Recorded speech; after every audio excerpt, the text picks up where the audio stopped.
The House passes a $460 billion government funding bill. My question to all of you, to America tonight, when do you think the spending will stop?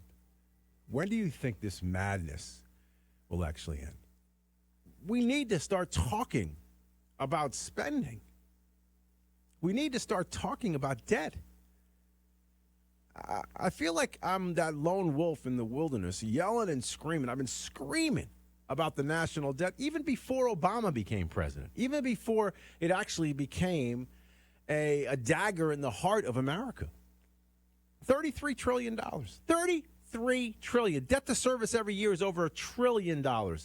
And the folks in Washington are all smiles tonight because they passed a bill with more spending.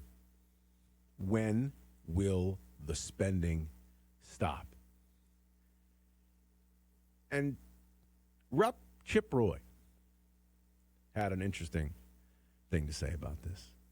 And I grabbed this because it echoes something that I've talked about and it's been very important to me for a while, and I'll explain after. But here's Chip Roy talking about why he votes no on bills like this. I voted no because we don't have any money. I voted no because we're lying to the American people. Both sides of the aisle, but with all due respect, particularly my colleagues on the other side of the aisle, who just blame it on tax policy and then ignore spending like drunken sailors. And on our watch, the footnote in history for my tenure in the House of Representatives is going to be that I destroyed the country. I mean, I'm proud that I voted no for most of this garbage, but for this moment in time, every member of this body, your legacy, your tombstone is going to be that you destroyed the United States of America, the greatest country in the history of the world. That's going to be the legacy of this House of Representatives, of the next House of Representatives, of last Congress's House of Representatives, because we utterly refuse to responsibly do our job. So, there in itself is something I talk about a lot, which is the responsibility of being the last generation to enjoy this kind of freedom. And I say this often. I say it mostly towards the folks out there who are part of the electorate, not necessarily the politicians. I always feel like the politicians don't give a damn if, they are the black mark on history. I give a damn if my generation is the black mark on history.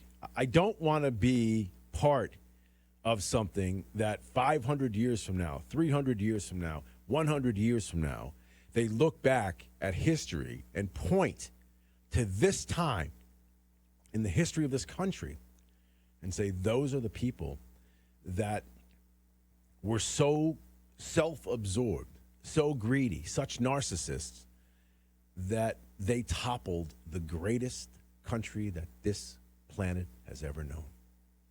I don't want to be part of that.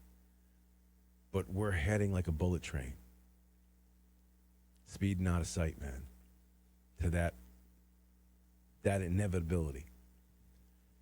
You can't continue to spend like this. You cannot continue to do this. We don't have the resources. We don't have the resources to bring in tens of thousands of illegal immigrants every day, millions over the course of 3 years. We don't have the mechanism to house them, to feed them. But the fact that nobody wants to be a responsible adult, nobody wants to say, hey, wait a second, we have to stop. Because it's the treasure that we spend, it's the goodies that we give the American people. It's the goodies that the politicians promise the American people that make them go into the voting booth and vote for them, right? Nobody wants to vote for somebody who says to you, well, you're not getting that. No, we're not going to give you that. No, that program's got to go. No, we've got to cut that. No, we've got to slice and dice that. No, we've got to manage this. No, we can't build that. Nobody wants to vote for that person. Somebody wants to vote for the person. Oh, no, I'll get you that new wing of the new gymnasium or the new athletic field or this new, oh, sure, that new program. It doesn't matter what it costs. We'll get it. It's for the good of humanity. But in the end, You can't sustain it. But people will vote for that person who makes the promises because, well, it's in their self-interest. And, over the course of this country, the dynamic, I think, of, how people react and treat each other has changed significantly, and how people actually view themselves has changed significantly. And I think a lot of that, and we have this discussion often on my morning show, is an absence of, I call it God or a higher power. See, people now think that they are the center of the universe. Everything revolves around them instead of the collective or the greater good of everyone. Or in the cases, I think, of generations past, the country, for the very least. I mean, God and country. We don't think like that anymore. We think about, what can I do to satisfy whatever thirst I have today, and to hell with everything else. Everything else be damned.